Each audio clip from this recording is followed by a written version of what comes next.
All right, we are live. There's going to be a bit of a delay while it is catching up. So, one second. We are live. Oh, there's going to be a bit of a delay. All right, it looks like we are good to go. And I'm just adjusting all of my screens really quick. Sorry about that. How's everyone doing today? Megan, how's it going over there?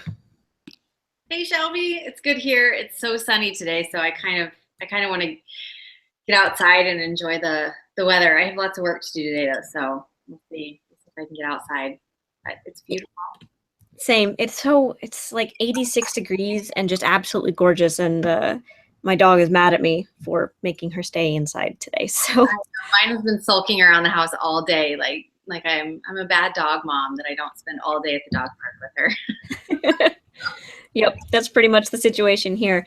But honestly, I'm a little bit happy to be inside with air conditioning, and because it's actually starting to get a little bit hot for the first time in feels like forever. It's actually getting not just warm, but hot.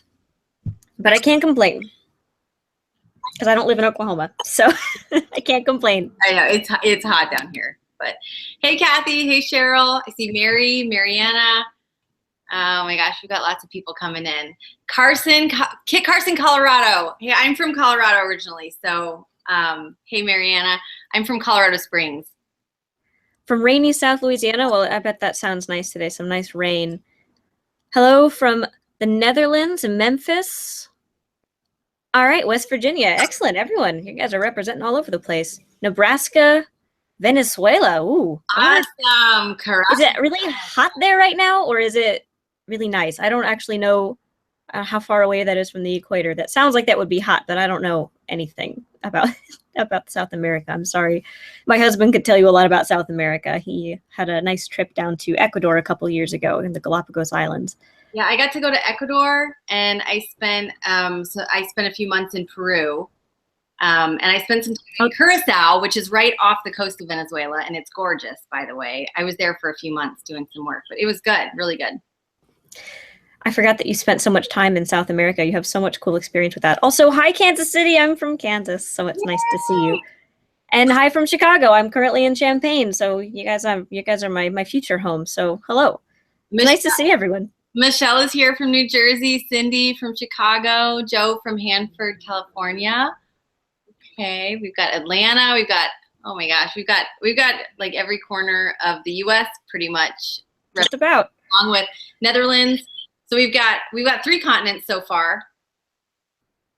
Well, it's really nice to have you guys all here today. Thank you for taking time from what is probably lovely weather and taking the time to come and chat with us today. We're really happy to have you here. If you had any issues with the email, I really apologize about that. The email is being a little bit wonky, but all is well that ends well. You guys are here. You found your way, and we are ready to begin. What do you say, Megan? I'm ready. I'm ready whenever you are. So why don't we start with, let's start with, so you guys know that we're talking about collections today. We're talking all about our favorite collections, our most useful collections. And I think for me personally, one of the things that originally attracted me to this style of journaling and planning was the ability to create collections, because I really liked having the flexibility to take notes on anything I wanted at any point, and I wasn't just restricted to planning pages.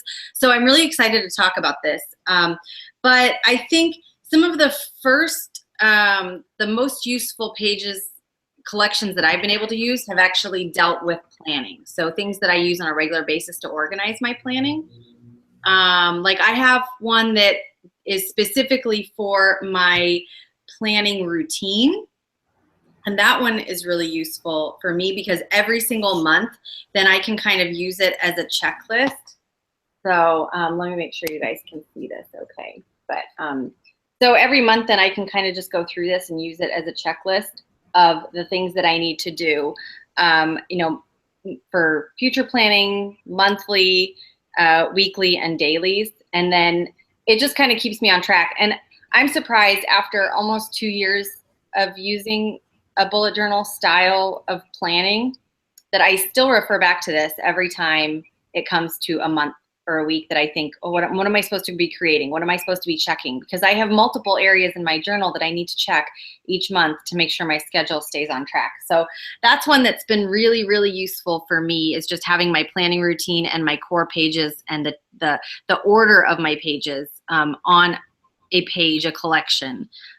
That's really, really useful for me. So that's one of my favorites. I don't know. What about you, Shelby? Do you use collections for planning? I do kind of.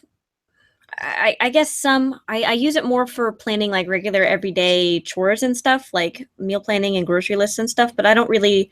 I know a long time ago, way back in my old berry list from this guy right here, I did a post about my ideal planning routine, but I haven't. I didn't really. It wasn't really anything. It was just kind of like here's the sort of planning routine I'd like to have, or the sort of morning routine I'd like to have. But that's super way outdated. So and it didn't really help me do anything about it. So I don't know if I would call that really a success. It wasn't really that useful for me personally, but I actually think I might want to do that again, because I have recently started changing the way that I get up in the mornings and the way I've been doing my day-to-day stuff. So maybe it would be really good to sit down and do like what you have, which is a really nice sort of, you have a planning routine, but like having something where it's more like my morning routine and how I sit down and look at my planner and figure out what I'm doing and how I address it throughout the day. Because I know I definitely have an issue with, I'll go really strong on my bullet journal at the beginning of the day, but a lot of times by the end of my work day, I'll forget to check it. Or I always come back at the end of the night and fill in all my trackers, but sometimes there's a couple of hours there where I could have been checking it and stayed really on task, but I don't. So I think I might go and do something like that in the future. That looks like a really good idea. You have it laid out really nicely. But I do use it for normal, regular, everyday stuff like meal planning and grocery lists and stuff, because I hate grocery shopping with a fiery passion. And so I have, I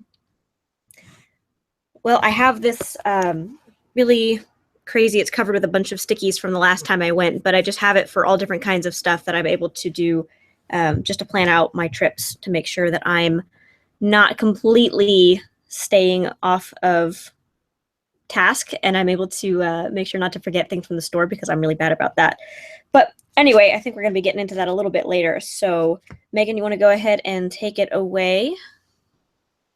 For meal planning or food?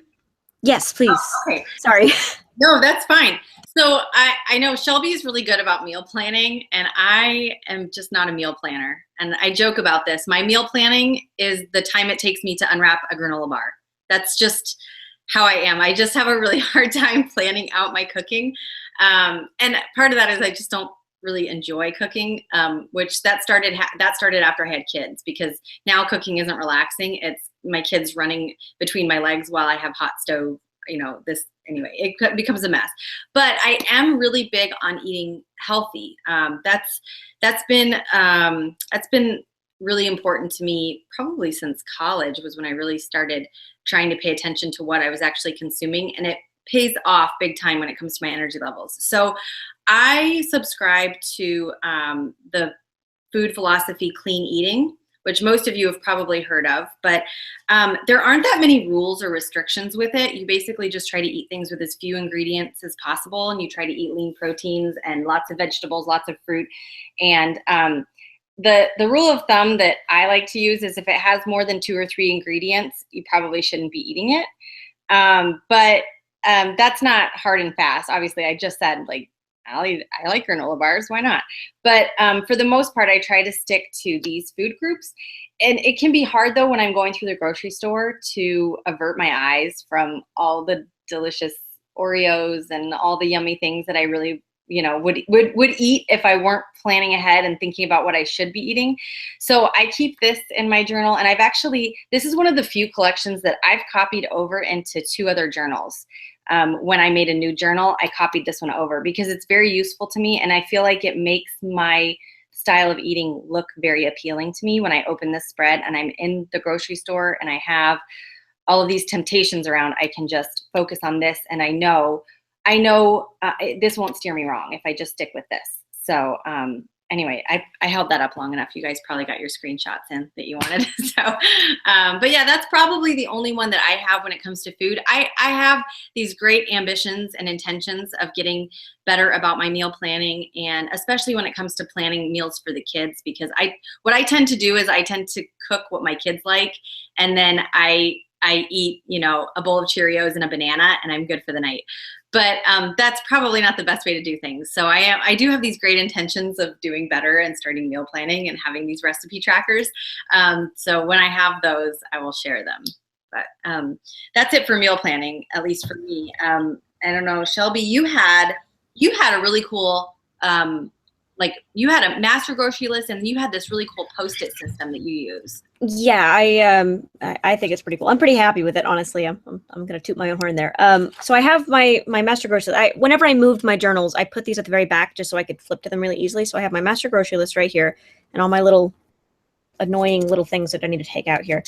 And then on the next page, I have my Post-it note not master grocery list, my master meal recipe bank. I said that completely wrong, but my recipe bank, and I have all of my old things that I tend to forget. I don't know if you guys ever have that, where you cook, you can cook a whole bunch of things, but you forgot, like, oh right, I know how to make quesadillas. Let's do that sometime.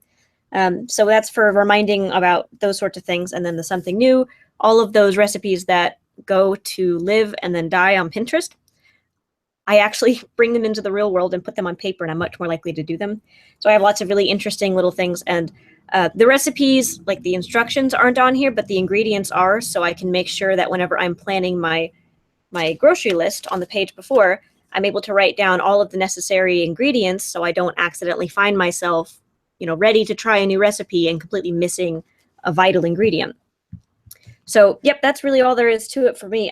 I should mention that I'm not the greatest at meal planning. It really depends on how the week is going and everything. And we don't tend to, my husband and I, we don't tend to, like, we're going to have tacos on Tuesday and we're going to have fried chicken on Friday or whatever. We don't have specific dates. But what we do have is more of like we go to the store and we get 4 or 5 meals worth of specific ingredients, and then we just kind of get general things for good fallback recipes that we can whip up, like mac and cheese and hot dogs or something, some nonsense. And then we just kind of, as we go throughout the week, we're like, okay, we're gonna have tacos today, and we just pull out the meat the night before, and that's pretty much it. We don't really plan each day in advance because we always end up getting off of that schedule anyway. But yeah, that's how we do it. This has been really helpful for me. It's something that it was really great because I didn't have to rewrite it whenever I moved journals. I was able to just peel all the Post-it notes up and then slap them back down in. So I just find this really helpful. Because I'm really bad about forgetting what I've pinned on Pinterest, from 3 years ago that I meant to try. And this helps me really put it in real life and bring it to my attention whenever I'm actually planning to go to the store. Because I'm super forgetful when it comes to going to the store. But that's pretty all I have for actual meal planning. That's just those two. But I got to say, the grocery list, if you don't have a grocery list, it doesn't have to be in your journal. It can be like a printed out thing that you do all the time. You don't know how much easier it is until you have a pre-ready list when you go to the store, because I used to try to do the thing where I'd write down everything that I needed for the store every single time, and I'd always forget something, and it'd always be in the wrong order too. Like, it'd be like flour, chocolate chips, like I actually bake, coffee, and it would always be in the wrong order, and then I'd find myself going back and forth across the store because I have it all ready ahead of time. I'm able to just like surgery, just like boom, boom, boom, just knock it out in the right order and find my right way to the top, or right back to the front of the grocery store and get it done in no time flat. So I'm just saying, if you don't know what you're missing. You need to try having a grocery list ready and done and printed, or handwritten. I totally agree with that, Shelby, for sure. Because even though, so my clean eating spread, I actually end up using it somewhat like a master grocery list. As I'm going through, it gives me ideas about things we might be out of, things that I eat frequently, things that, things that I want to eat more of in my diet. So that helps me out a lot. And the other thing that I was going to say about that, and you brought up like ordering your grocery list, keeping your grocery list in the right order. And I've talked about this app before, and I wrote a post on some digital apps. This comes up a lot. Like, what digital apps do you use to supplement your journal? I don't use very many, but one of the ones that I really do like is this list maker called AnyList, and you can actually share it with a spouse or a roommate, or if you guys are going to get groceries, then you can actually put it'll save like frequently used items, and it automatically orders them. So like if I put bananas and flour and apples and milk in there, it's going to automatically sort the bananas and apples into produce, the flour into baking, and the milk into dairy. It's really, really, oh my gosh, I love that app. But that's probably the very rare occasion I use a digital app as my starting point, because for the most part, I don't do well with digital products. But somebody had asked real fast, somebody had asked about the 80-20 rule that was on my clean eating spread. That is eat 80% clean and allow for 20% life. So you don't ever want to be so restrictive with your diet that you don't get to live a little bit. That's all that is. Then I think unless there were there any other questions about those meal planning spreads? Let's see. Yes, the printed grocery list, and then meal planning. Okay, so the next category we were going to go over, and you guys still feel free to ask questions in the comments below. We'll always loop back around to them if we miss them in the first go, okay? The next category that we were going to talk about was travel. And I have more than a few travel spreads.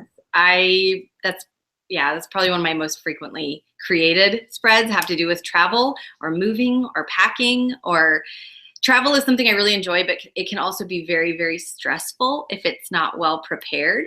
So I have a few, and I'll kind of bounce back and forth with Shelby here, so I'm not taking up all the airtime. But anyway, so let me start with this guy over here. We move very frequently in our family. You guys have probably heard me talk about this. My husband is in the military. I used to be in the military. So between the two of us, we move a lot. And now I still have to move every however often. And in the last 4 years, my dog is shaking her head at me asking to go outside. In the last 4 years, we have moved 3 times to a new state. So we do it a lot. We've gotten really good at it. I've gotten it somewhat down to a science. And this was the first summer in the last three summers that we haven't had to move. It's incredible. I'm so excited to not have to take my house apart. But I sort of created this as a master moving checklist, and it's based on a timeline. So as the move gets closer, the items get more detailed.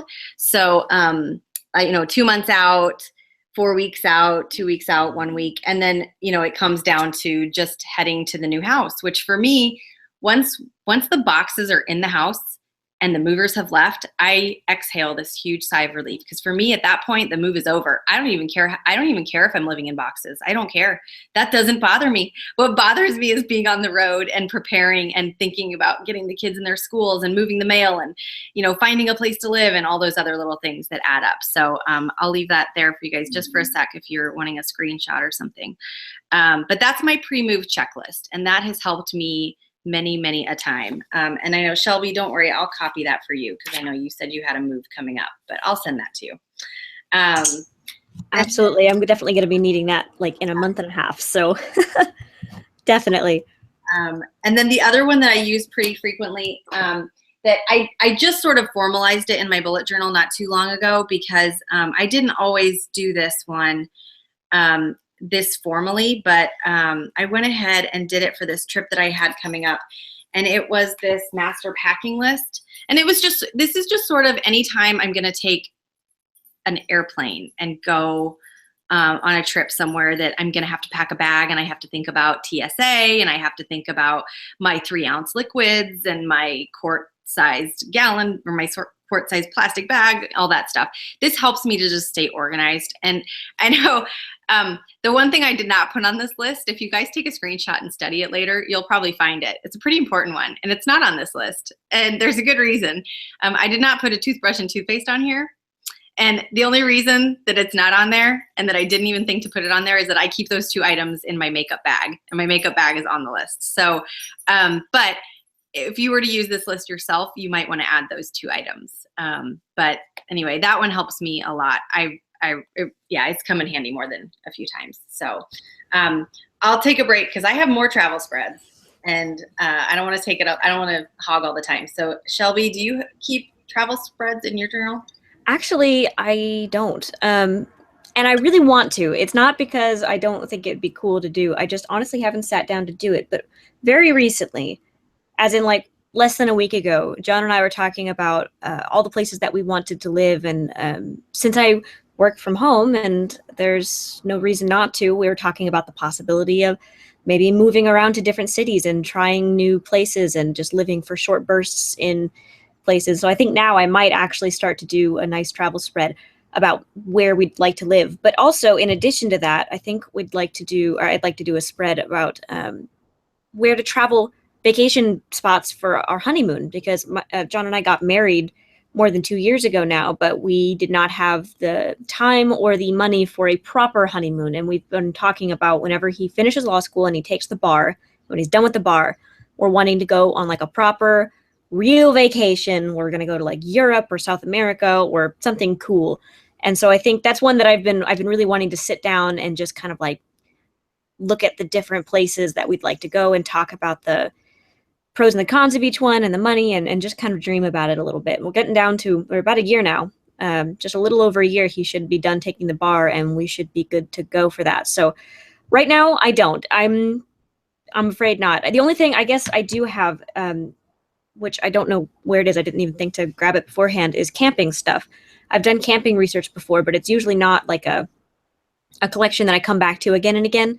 A lot of times I'll use collections as a place for me to sort of like burn all of my thoughts down onto one piece of paper and just kind of like, well, and then it's not something that I reference again. It's just a way to organize all of the chaos that's going on. So I've used it to help me figure out places to go camping, how much they cost, what amenities they have, how far of a drive it is, that kind of stuff. And I have had one camping packing list that I do have kicking around here somewhere.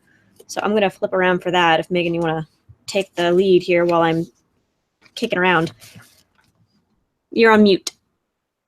Okay, I'm going to go through some of these questions real fast while Shelby's doing that, because I know we've got a few that we have not answered yet. So Alice asks, do you keep your long-term collections in a separate journal, or do you rewrite them when you start a new bullet journal? I actually, if it's an important collection, I will actually copy it over to the new journal, or make a color copy of it with my scanner and just paste it into the new journal. Sometimes there's just no reason to recopy something by hand, unless it really bothers you to have a lot of extra bulk in your journal from pasting paper into it. Then I would say just photocopy it and stick it in there, and then you can continue to work on it, or leave it static. The other thing, and I actually have down in the notes, there should be a link to the way that I archive old collections, and you'll be able to see kind of how I do some of that and keep track of them. But that's one option. And then Michelle is sharing that she saw a printable yesterday that had a place for what is in each aisle of your grocery store. Oh, that's a really good idea.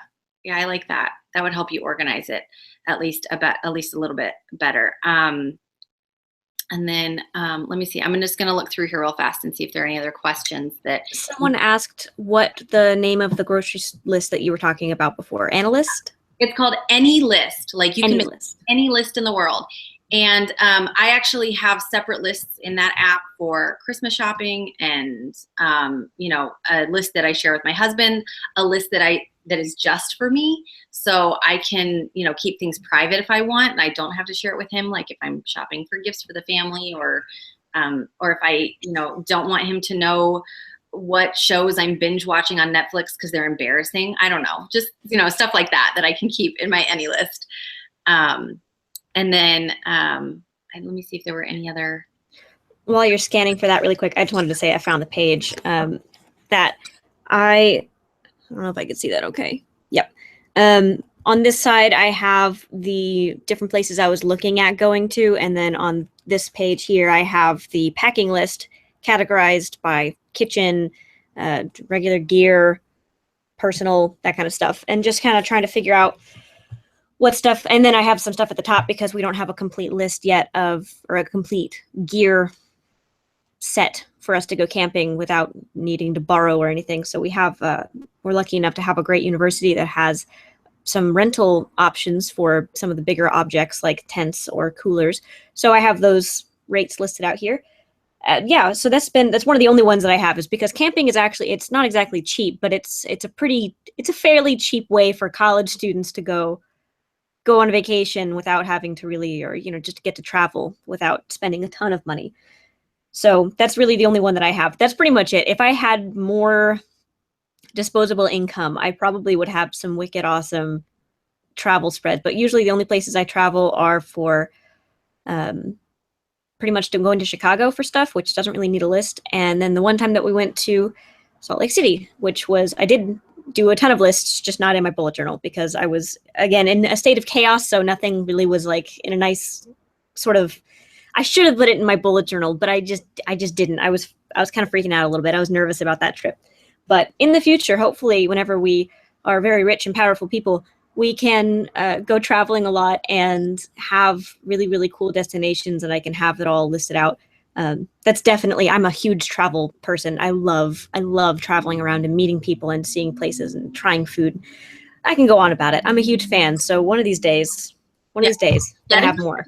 Getting out to Snap was chaotic. It was chaotic for me too. Yes. So if you guys don't know, Shelby and I, in April, Shelby and I went to a blogging conference in Utah called Snap Conference, and it's for creative slash crafty slash kind of lifestyle bloggers, and it was insane. But I think we both arrived with, our hair on fire practically. Just getting out there was, there was so much to think about. But I have some more travel spreads. And before I move on, somebody had asked if we're going to have these on the website, on our websites. And I can tell you that my master packing list there is a post on my website about the master packing list, if that's the one you were asking about. The rest of these, I'm working on either sharing them on Instagram, kind of trickling them in on Instagram, or writing full-blown posts about them. So there's a search bar on my website. If you go to pageflutter.com, there's a search bar, and you can actually type in a search term for whatever kind of post you're looking for, and it'll pull up anything that might be relevant. So give that a shot. And if there's not a post on it already, I'll probably be making one soon. So I have some more travel spreads, and people might like these. So I have the first one that I'll show you guys is just a travel bucket list, which is pretty tame. There's not really much to it, but I'm showing this because I don't want you guys to think that travel spreads have to be complicated. They definitely don't. So it's just a list. I just sort of made this one in a hurry. I think I was at the doctor's office and I needed something to do. So I started making a little wish list for travel of places that my husband and I really want to go together, either together with the kids or without the kids. I really prefer traveling without my children as much as I love them. But so I've got some cool places on here that I really want to go. We have a friend who lives in Croatia, and we really want to go visit him. But that's a really fun one. That spread makes me happy. Then this one is one that my son, my 6-year-old, decided he needed his own travel spread. And this is his, like, all the states I've been to spread, and it's in different colors because he decided he wanted it in different colors. So I helped him draw it in, and then he helped mark off the states that he's been to. So, and then he's got little stars on the ones that he lived in, and then he's just got them colored into the ones he's actually been to. So this is his little work in progress. So I had to make one for him, and then of course I have some of my own, which are not completely filled in, but this is probably my favorite travel spread ever. And this is my globe map of places I've been, which it's not very detailed. And then I actually have like a US map and a Europe map close up, just because that's where most of my travel's been. I need to make one for South America as well. But and I haven't been anywhere in Africa, much to my displeasure. So I need to, start. When I start traveling to those places, I'll have bigger spreads for them. But anyway, so this is just a quick way for me to kind of get a glance of where I've been. This is just, to me, it was a lot more fun to color in a map than it was to, check off a box or something, or just have a running list. So that was a lot of fun. And then, I have some close-ups of Europe and the United States that I haven't had a chance to fill in yet with the places I've been to, but I have quite a few in Europe, and I've been to most of the states. So anyway, I travel too much probably. I probably should learn something about like developing routes or something. I'm not sure. But nah. That's overrated. Travel is awesome. So speaking as someone who's jealous. Yeah. And I think that's it. I think those are my only travel spreads, but I do have a lot of travel spreads. So I'll probably run across one later that oh man, I should have shared that one, but that's okay. That's enough. It makes a lot of sense though from someone. I always forget how well traveled you are. Every time we talk and you mention something, I'm like, all right, Megan is like, she's been everywhere. I'm really jealous. That's so cool. I've been to so few places. I don't know though. I mean, I haven't been enough places. Sometimes I look around and I think, oh my gosh, I haven't been anywhere. I've never been to the Middle East, which from a military member is unheard of, right? I haven't gotten to go to anywhere in East Asia, which I've always wanted to go to, Korea or Japan or China or Vietnam, like so many pretty places over there. But anyway, I digress. There are other things to talk about today. So I think the next thing that we were going to talk about was bucket lists, and you have some great bucket lists. So I'm going to let you start. And I love bucket lists. I'm a big fan of bucket lists. I don't actually have, believe it or not, I don't have one big bucket list of things I want to do before I die. I more of just have like tiny little pockets of bucket lists for trying to get me to live in the now, because that's something that I definitely struggle with, is that I tend to spend a lot of my time thinking about the future, thinking about the past, or worrying about like getting stuff done, where I don't really stop and appreciate the beautiful world around me. And so something that I have been doing for a little over a year now that is just so great. Actually, I've been doing it since I was a teenager. I used to do summer lists of things I wanted to do over the summer whenever I had no job, no school, no nothing, and no responsibilities. Those are good times. And I used to make these lists of all these fun things that I wanted to get done. And I've kind of just continued that habit into adulthood, where even though I still have a job and responsibilities and I have to make money, it's really cool. It's a really nice way to connect with my inner child of getting excited about the summertime, but also just getting excited about every season, because every season brings something unique to the table. Winter has all of the comforts and staying at home with your family and cozy by the fire and presents and all of the fun, wonderful things that come with the winter time. And the fall is just my favorite. Summer is full of childish running around and just being young and enjoying the sunshine. And spring is just rebirth. All of those, everything. There's always something good about every single season. And I just love creating. Sorry, I can wax poetic about this forever, but I really love creating bucket lists for the season with a bunch of things to do to enjoy the season. They can be small little things. They're usually free or cheap. Just things to feel like a kid during the summertime. Like some of the things I have on here: go swimming, make campfire nachos in the cast iron, which granted they weren't campfire, but we did just make some cast iron nachos the other day, which is awesome. Watch the fireflies at dusk, fly a kite, Super Smash Brothers tournament on the old N64, like just silly, stupid little things like that. I have a couple things in here, like go to the library and get some books, build a blanket fort. It's just a great time to try new things and to just appreciate all of the little joys for each season. And I just could not recommend it enough. It's a great way to get excited about it. And if you have kids, I can't speak from experience, but I feel like this is a great way to sort of sit down with them and just have a fun time imagining all the cool things that you can do together as you get into the season and the spirit of each season.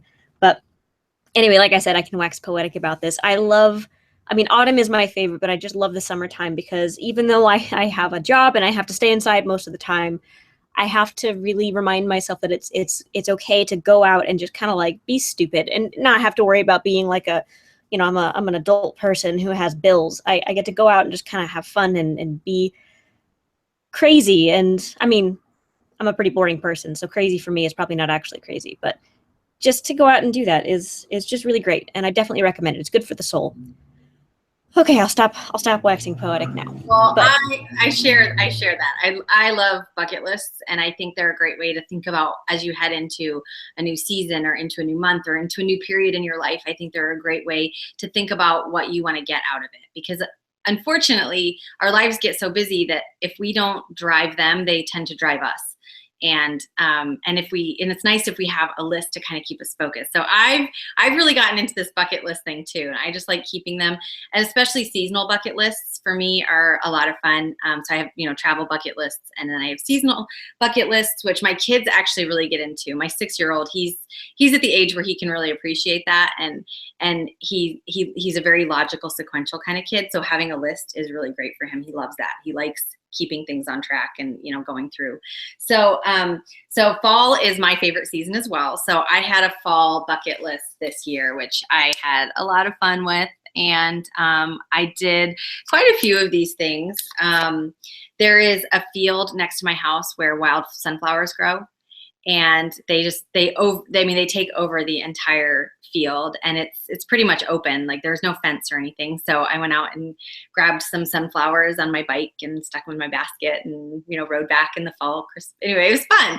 And it was nice to be able to think of those things ahead of time and have those.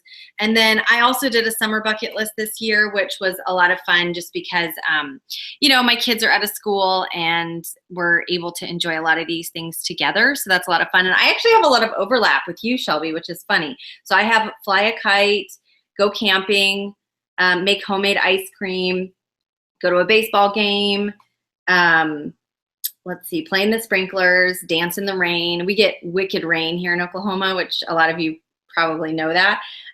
But it will come down in a downpour, and running out into that rain, as long as there's no thunder or lightning or anything, can be it's a wild time and so much fun. Some of my favorite, because I grew up for many years in rural Oklahoma, so I actually remember, and I grew up a lot in Kansas too, but there's nothing like a good Midwestern Tornado Alley storm. And we used to have a big wraparound porch, and to me, that's like the epitome of summer, is going out, and my mom and my stepdad would both be drinking a beer late at night, and we would watch the lightning storm like come rolling in over the horizon, and we'd wait until it got bad, and then we went inside because we're crazy.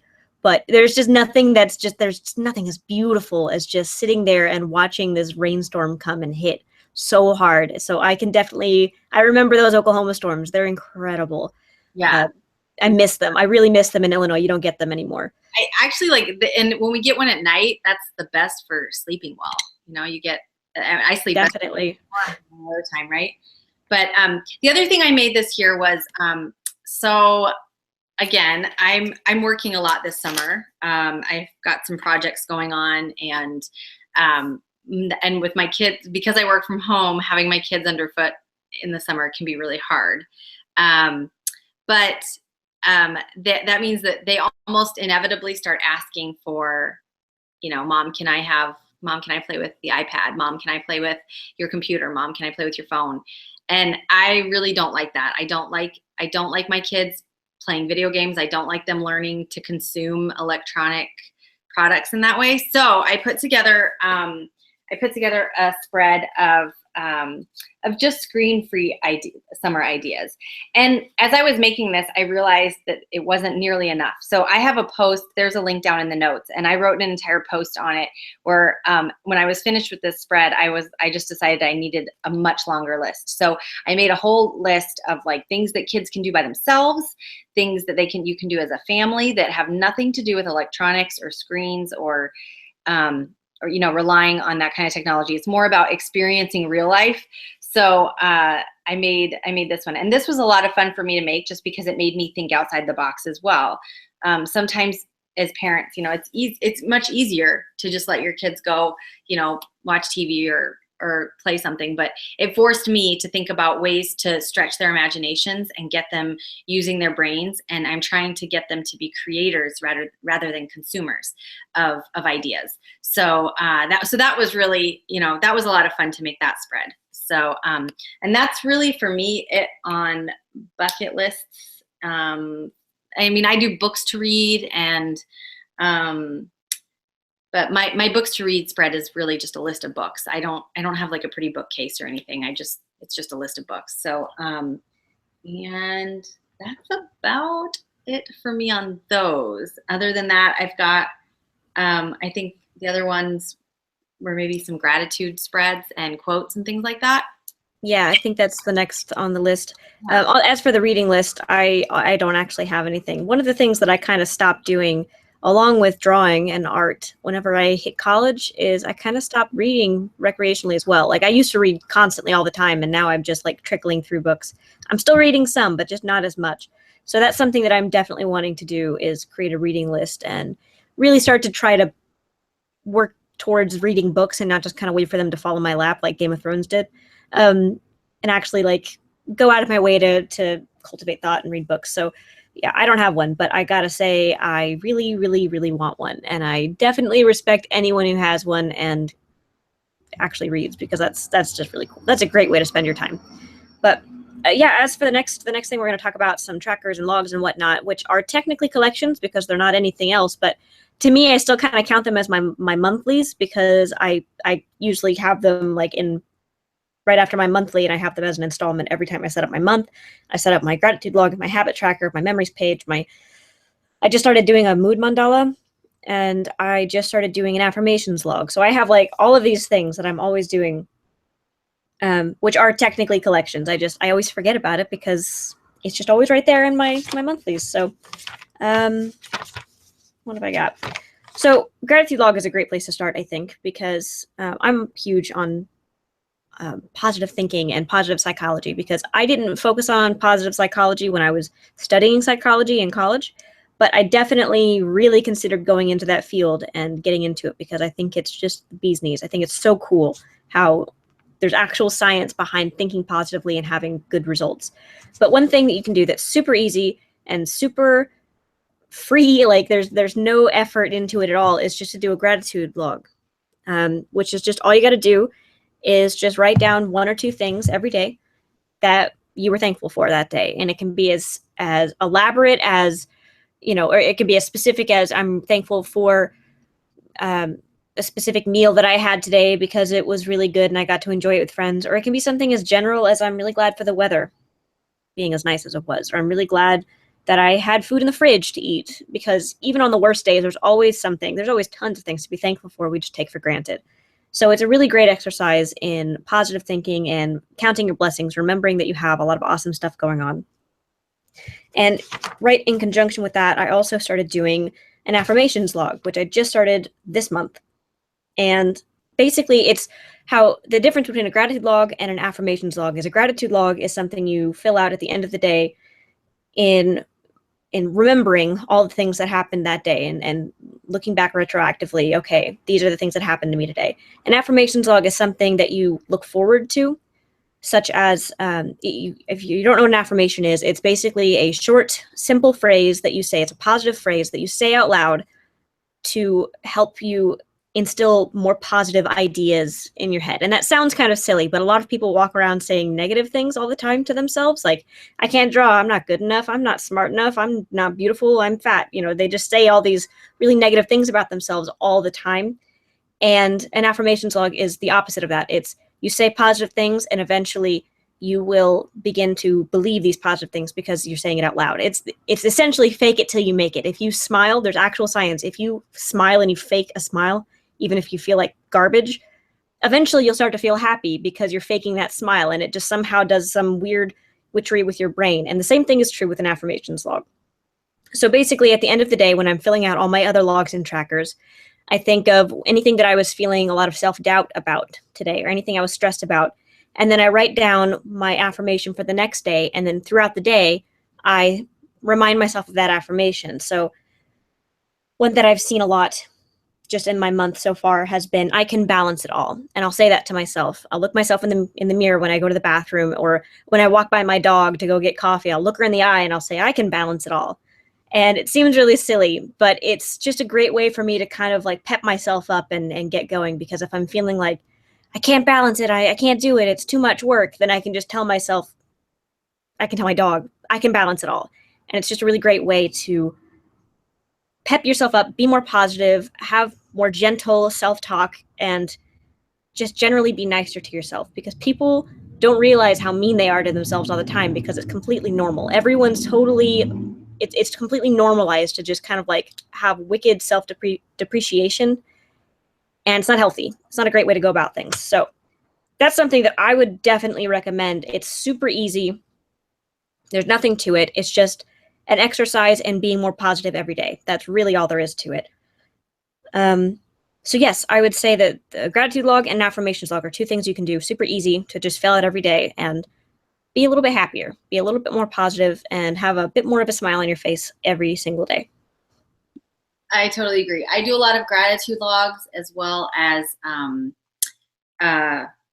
what was I thinking? Quotes, which essentially I use my quotes in the same way that you might use affirmations. I seek out positive quotes or inspiring quotes that make me feel that I can do more than what I actually believe. Like you get accustomed to believing that you can only do so much. And I seek out quotes that ask me to push that boundary a little bit further of what I'm capable of doing. So when I first started my gratitude list, I did just these really simple lists, these just real simple, my pencil's falling out of there, just a list. And that's, to me, is perfectly functional. It does exactly what it's supposed to do. And then if I'm feeling more creative, then I might actually make more of a calendar grid where each day I can fill it in with something that I'm grateful for. And if I'm feeling really creative, I can add a little doodle or do something fun with it. So some days, as much as I can muster for, gratitude is coffee. Like, I'm just grateful for coffee today. That's what I'm grateful for. And then other days, I can be a little more liberal with my gratitude because I have more to give that day. So it just kind of depends. I think we have to be careful to not feel ashamed if we're not filling our gratitude logs like, oh, I'm just not grateful enough. That's another thing that you see people feel like, how can I not fill a gratitude log? I must be incredibly, ungrateful as a person. Well, no, you're not. Just some days you have to work at it a little bit harder, So like I said, some days I just have to go back to the core of what I'm thankful for. I'm thankful for my family. I'm just thankful for my family. And then you kind of expand from there, and you can be grateful for the sunsets and your pets and bubble bath and whatever else it is that makes your day happy. And then along those same lines, the quotes that I find. So I've shared a couple of posts about these because I really enjoy having nice quotes on hand. And I think those are down in the notes, but I like having positive quotes on hand that not only just to have them that I can flip to the page and read through them and feel good, but because sometimes you have an awkward break in your journal that you need to fill with something. And to me, it helps to have that quote on hand, like dream one size too big, or let me look at some of these. Honor your pace. That's another one. I get frustrated with myself because I don't move as quickly as other people when it comes to getting things done. It takes me time to learn things, and it takes me time to digest. And I'm a kinesthetic learner, and that's very typical of us. We have to do things, see them once, do them, see somebody else do them, try them, like we're back and forth. But so yeah, honor your pace and things like that. Start small, start where you are. I like those types of quotes. So I keep lists of those and, these short motivational, inspirational quotes just to kind of keep things moving in a positive direction. So that's another one for me. Yeah, for sure. And someone wanted me to kind of keep going on the mood mandala because I kind of mentioned it and then zipped right by. I just did a presentation yesterday at Arlington Heights Memorial Library up in the Chicago area, and I got a lot of questions about this as well because this is actually my first month doing it. I'm not really super familiar. Well, I'm not super experienced with it, so I'm still really working with it and trying it. But basically, a mood mandala is something that I just am just filling out every single day with a different pattern. I have a set of colors that each mean something. And whenever I sit down at the end of the day and I sort of think back and I'm like, what was the general mood for the day? Or how am I feeling now? I try not to have it be like right now because obviously you experience multitudes of moods throughout the day, but I try to have it be like what's sort of the overwhelming theme of the day. And I'll pick the color that associates with that, and I'll do a pattern on the outside of my mandala, and I keep growing and growing. And it helps me see a pattern with how everything has been going for the month. And if it's been a really crappy month and a lot of my colors are like really nervous or sad or angry or something, then I can see that at a glance and be like, oh, maybe I should look at my life and figure out what it is that's causing me so much stress. And it's just a really handy little thing to do every night, and it doesn't take very much time at all, and it's really relaxing. I mean, it's just doodling. It's just like a really repetitive little doodle. So someone asked just now, Jeannie asked how big our journals are. These are A5 size, which is I think 8.5 inches wide and 5.5 inches. When I say, I'm sorry, 5.5 inches this way, 8.5 inches this way, I think. Yeah, that's about right. I think the lake terms for some reason are a little bit bigger than other ones on the market. Like they're a little bit wider, and I know they just have a little bit more space in them. But that's, yeah, they're, yep. And then these ones have about 250 pages, approximately. Yeah, these actually have a lot of pages. That makes them really, really nice. But and then on the habit tracker front, I think I'm about to sneeze. Just wanted to warn you now. I just a habit tracker, if you're not familiar, it's one of those things that is amazing, incredible, fantastic, and I would recommend literally everyone give it a shot, because I am a stickler for data. I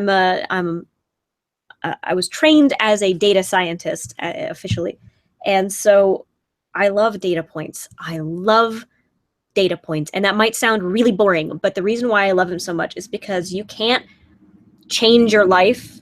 It's okay, maybe you can't, but it's really, really hard to change your life unless you're able to identify exactly how it is right now.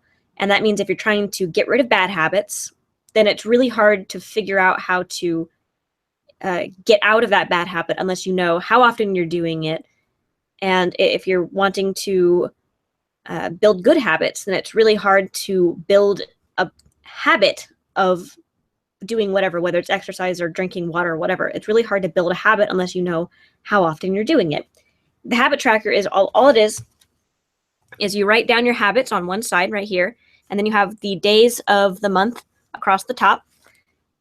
And at the end of every day, you just sit down and you're like, did I do this today? And if it's, yes, I wrote my morning pages, I color it in that box. If I had no soda today, I'll fill in the box. If I took the dog on a walk, on a long walk, then I'll fill in the box. Basically, it's incredibly simple. It takes no time at all to do every single day. It takes just a few minutes to set up, and it's invaluable, absolutely invaluable for figuring out what it is you've been doing and how you've been progressing. It's really great for, like I can look back. I've been doing this now for, gosh, probably about a year now. So I can probably look back, 10 months or a year and look at something like my water consumption. And even if it doesn't feel like I'm doing very good right now, if I look back 6 months ago, I bet you I've improved. I bet you I've gotten better. And it's something that for those really, really slow building habits, it can be really disheartening to not see any progress. You can't lose weight in a week. You can't just like snap your fingers and suddenly be good at something. It takes time. And one thing that the habit tracker is really good at is, besides giving you a nice little treat for, you get to fill it out, and it's really satisfying whenever you do what you're supposed to do every night. So that's satisfying, but you're also able to visually see whether you've been progressing or not and how well you've been doing. And that's incredibly helpful for both your spirit and for just knowing how to move forward from here. So yes, it's something that I have been doing for forever, and I recommend everyone at least try it. Not everyone's going to enjoy it or find it as helpful as I do, but wow, it helps me keep accountable for things that I would otherwise completely forget, because it's so easy to just kind of like, oh, I exercised like yesterday, right? I exercised recently. But if you look at your habit tracker, then it was actually like a week and a half ago. It's really easy for you to forget the amount of time how much time has passed between, whatever you're thinking about and then right now. And this helps you stay on top of it and hold yourself accountable and be honest. And it's just, yeah. like I said, I really love this one. I've been sticking with it for a long time. I think I'm kind of in the camp where habit trackers are very difficult for me to keep up with. When I first started journaling, well, when I first formalized my journaling system, I think I was really trying to keep up with habit trackers, and it became one more thing that I kind of tore myself down about. Like, oh, I can't even finish a habit tracker. How am I going to do this? Because I kept forgetting about them. And so like I would do really well at the beginning of, this is a really old one. This is probably, this is like a year and a half old. But so I would do the first half of the month, and then I would get out of the habit of filling them in. And then I would end up feeling bad about myself. So I think Christine had put up a comment that they worked better for her if she used 1 or 2 habits at a time. And that's what I have found too. I think I get the most out of them when, rather than track every habit or task that I should be doing during the day, I track the ones that I really want to establish as new habits. So it worked really well for me here when I moved my habit tracker to my monthly. I just kind of stuck it on like, here's my monthly page, and then I just kind of stuck my habits there at the end. And this month I was blogging, and I was trying to get more in a formal schedule of blogging and sharing on my social media accounts. So I only created them for my social media that month.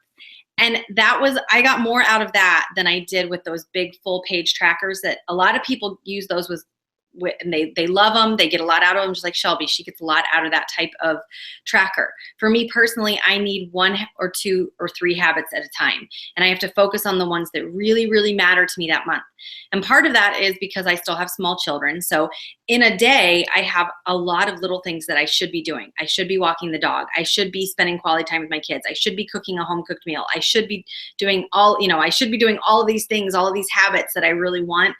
And the truth is that my life a lot of times derails those. So if I track too many things, at the end of the month, I feel really badly about myself. And I think I didn't accomplish any of the things I wanted to accomplish. And more days than not, I didn't do the things I was supposed to do. Well, that's not necessarily true. The truth is that my life and my priorities had to be rearranged because I got interrupted by small children, which is not really an interruption at all. And I have to be patient with that. So as long as I focus on those 2 or 3 habits, I can usually fit those habits around whatever else happens in my life. So that's how they're most effective for me when it comes to trackers, those types of trackers. Other than that, I use I've created some other trackers for like big projects. Like my spring cleaning one was one that I used, and I don't like cleaning house, and I only do it when the house is dirty. I don't normally clean on a schedule, but for spring cleaning, I do try to just kind of do one sweep through the house and make sure everything is clean. So, and Shelby, did you have anything more about habit trackers before I move on to like spring cleaning type trackers, or were there any questions? I just wanted to reiterate what you said, which is, yeah, this works for me, and I'm a huge fan of this. And I like having all of these different habits because not all of them are good habits and bad habits. Some of them are just things I want to keep track of, like walking the dog or working on the vlog or something like that. Like, it's not so much that I want to do it every single day. It's just that it's really easy for me to forget the last time that happened, and it's really easy for me to have a long period of time pass between something like that. And it's just a way for me to look at it and be like, oh, okay, I guess it's been 4 or 5 days since I've done this. Then it gives me the kick in the pants I need to go do that. But I like having all of these things, but I can definitely understand. I've had a lot of people say like, oh, that's really alarming having all of those things. That's mind-boggling trying to keep track of all of it. But I like it. It helps me keep it together. It's sort of like a rhythmic little thing that I'm able to kind of like 1, 2, 3, 4, 5, 1, 2, 3, 4, 5, because I have only 5 colors that I'm using. But I definitely understand why some people wouldn't like this and it wouldn't work for them. Or some people really like having their habit trackers like on their weeklies. They'll have just 7-day long little habit trackers, and they like being able to do that. I like being able to see all of that data at once, so I can kind of like lean back, squint my eyes, and see a pattern. But if you don't like flipping back to a page to fill it out every day, then definitely don't. This is all about that. One thing that's just about the bullet journal, that you have to try something, and then you have to just know whether you know enough about yourself to realize that this just isn't working and try something new. It's not always necessarily about just ditching it, maybe trying a different format, like having 1 or 2 habits that you're just really focusing on. Or if you're wanting to break it down into like weeklies and keep track of it that way, then know enough about yourself and be honest with yourself about whether that's going to work better for you, and then give it a try. But yeah, I just wanted to say I understand some people just, I know I'm really gung-ho about this, but I absolutely understand that not everyone's going to have the same experience with that. So just work with yourself, go with your gut, try something new. And I would just suggest that everyone at least try it once, at least give it one shot, and then see if that doesn't work, and then try something different. But Absolutely. I would say That's part of why we do these too, is because you have ideas and I have ideas, and the people in the groups have, that are here watching with us. You guys all have ideas too, and you can offer suggestions, because it's not about, if we say that something doesn't work for us, that's not a criticism against the system. It's not a criticism against anybody who uses that. It's just that everybody thinks differently, everybody lives differently, and everybody's going to need some different things.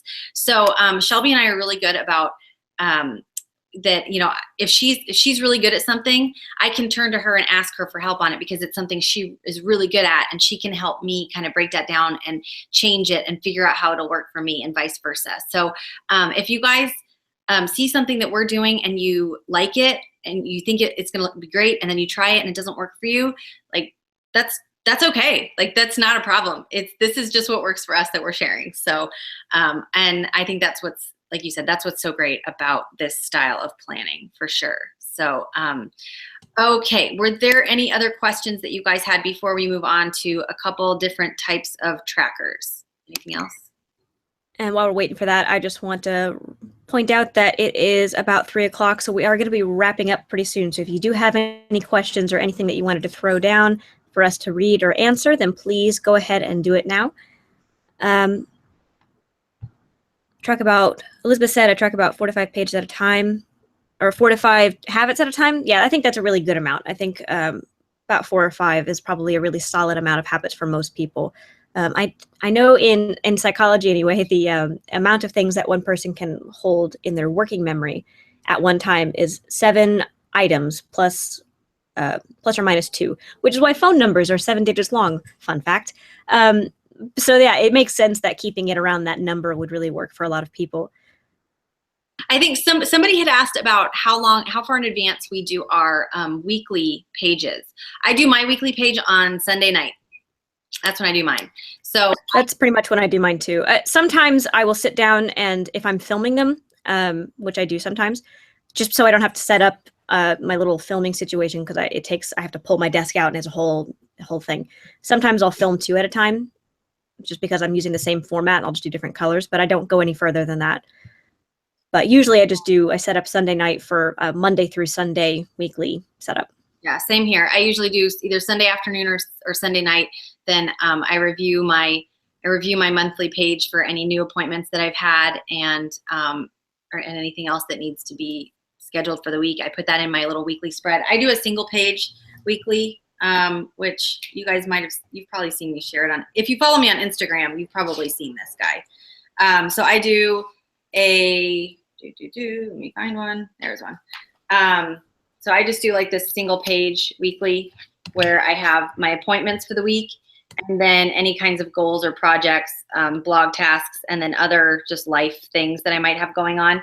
And then I just start my dailies on the next page. So I do a really simple weekly. Some people some people don't even do dailies. They just do their entire week, and they schedule out all their tasks in their weekly spread. They have these really detailed weekly spreads, and that works really well for them.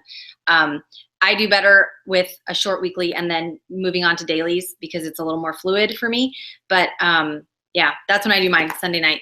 So mine is actually pretty similar to that, although I do keep it, like you said, I can't keep it down into one spread, because I actually don't have a lot of tasks that I specifically need to write down. I have plenty of stuff to do. I'm busy as can be. But what I end up doing is I have my schedule right here, which is just all of my work days, and then I plan out what I'm going to be doing for each hour of the day, or not each hour, but I break it up into 4 hours on this and 1 hour on that. I have events right over here, which is where I put any deadlines or any appointments or anything that's coming up. So just a little space right there for that. And then the rest of it, I have a spot for notes, which is currently empty because I don't have any notes. And then here's my days where I just have just some space for all of my tasks that come up. Sometimes something will happen that's not on my pre-written schedule that I'll remember, like, oh, okay, I need to make sure to do that. But yeah, it doesn't really take me that long to set up. If you count the watercolor drawing, it probably takes me about 20 minutes. So it doesn't take me really any time at all to set up. I just kind of whip it out and then I'm ready to go. That's pretty great. I actually railed against weeklies for the longest time. I insisted that I was doing this very, very almost weeklies thing, and I insisted that they were not. They were not weeklies. I swear, they're 6 days. They're not weeklies. They were weeklies. And I finally accepted it, and I realized that this is who I am. I'm a weeklies person. So I don't really like having the fluidity of doing them every single day, because I would stop. I wouldn't take the time to write out all of my stuff every day, because I like having it done ahead of time. So that's just me. That's just who I am on that front. I know we kind of deviated there. We're talking about weeklies. You know what? Somebody else asked if we could show the planning routine trackers thing again. So that's actually a nice segue, because I will show you my planning routine, and then I'll show you kind of how that works with like recurring monthly tasks and how that all works in. So that's another tracker that we could have talked about. So here's my, if you want to take a screenshot of this, guys, I'll hold it like right there. So that's I kind of broke this down into what I call core pages. I don't know. I mean, to me, it's just the pages that for me are the foundation of my planning system. So obviously my bucket lists and favorites lists, those are not central to how I plan my life. Those are just extra fun things that I do because they give me satisfaction.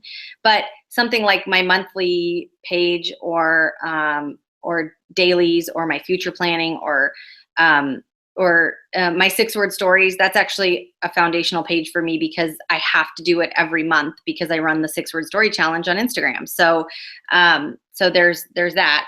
But so then I have just a list here of like, here are my future planning pages, here are my monthly pages, here are my weekly pages, and then my dailies, what I'm gonna do. And then over here, I've got, each month I'm gonna do this.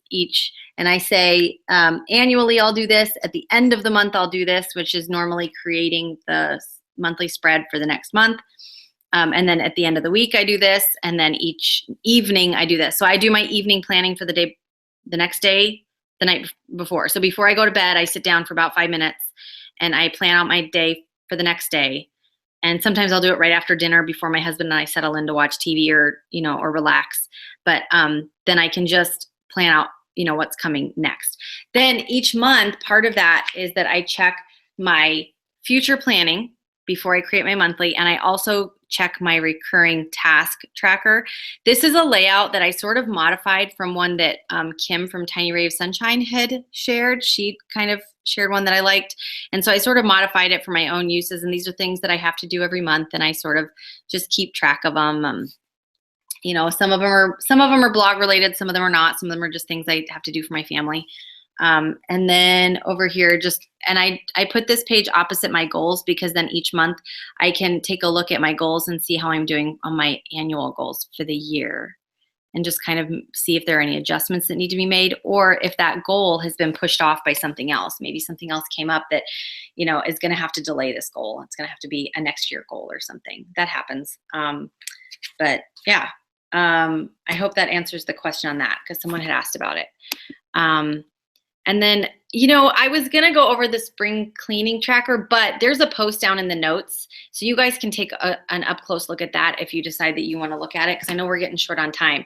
But yeah, down in the notes below, there is a post that's all about spring cleaning if you guys wanted to see that spread. That's another tracker that's really useful. And I had a NaNoWriMo tracker at one point. And then I ended up ditching it and I used something else. So the whole thing ended up being for naught. So I won't show you guys that. But Shelby, did you have any others that you wanted to show or share, or? No, I think that's pretty much it. I mean, I have a bajillion other collections, but in terms of the actual favorites, like these are pretty much it. These are the ones that I use on a regular basis. These are the ones that I'll move with me to the next journal. And these are the ones that I just keep doing every season. So I do a bunch of other collections all the time, but usually those end up kind of being a one-off thing that I just use for one project, one task, and then I move on and I forget about them, which is fine. You don't have to have every collection be super meaningful and awesome. They can just be scribbled little lists that you put down to help you, get it in your head about, an upcoming move or some big project at work. Sometimes they just need to have a place to put all your brain stuff on the paper and just do it. And so, yeah, that's pretty much all it is for me. I want to thank you all for coming. And Megan, thank you as always for being an incredible co-host on this awesome thing. You guys are also great for coming and participating and asking us great questions. And this is really fun. I love talking about collections. That's just, it's like the soul of the bullet journal. It's not the work part. It's just the fun part. So while we have everybody on here, I want to tell you guys real fast. Many of you may know this, but many of you may not. I recently signed a book deal with a publisher for a book of inspiration all about different styles of creative journaling. So if you have a page in your journal, whether you are a travel journal keeper or you're more art journaling, you're more, planning and journaling style. If you have a page that you're just really proud of and you would like to see it published in the book, please send me an email. My email is, you can either do it through the contact page on my website, pageflutter.com, or you can send me an email at megan@pageflutter.com. And I will give you more details on that if you're interested in having one of your pages featured. The only caveat is that you need to be able to take a really bright, professional, high quality photo. So if you have the capability of doing that and you want to see a page of your journal featured, then send me an email. And that's all I have, but we had a lot of people in here, so that's awesome. Yep, so definitely go and do that because she's going to have a really awesome book whenever it's all done, and I can't wait to see it. And if you want to have your picture in there, which you definitely do, you should definitely send it along and put it next to some of the other awesome ones that Megan will be putting in there, like Megan's. And I know have some really gorgeous stuff. People are already asking about titles and pre-orders. I don't have those details yet. The title is actually something that my publisher has the final say on. So we kind of have to work on it together. We bounce ideas off of each other. I submit titles, then they kind of take them back and they crunch them with their sales department and their marketing department. And, it's this whole process. So I don't have the final title yet, but I'm going to keep it still, like I said, I'm still writing it. This is going to be a long process before it's actually published, but I'm wanting to let you guys know about it now if you want to be a part of it. And if you want to have some of your, if you want to have a page of your journal, your favorite page featured as just a different style. I really want this to be an inclusive endeavor. I don't want anybody to think that there's a right way to journal or a wrong way to journal, and that's where I kind of need your help. I need examples of how you guys journal that is 100% the right way to journal, right? Because there is no wrong way. So that's it. Anyway. Enough about that, enough about the book, but you guys have been awesome. Thank you guys so much for coming and for sharing with us and swapping ideas. We saw a lot of discussion in the comments of people sharing their ideas with one another.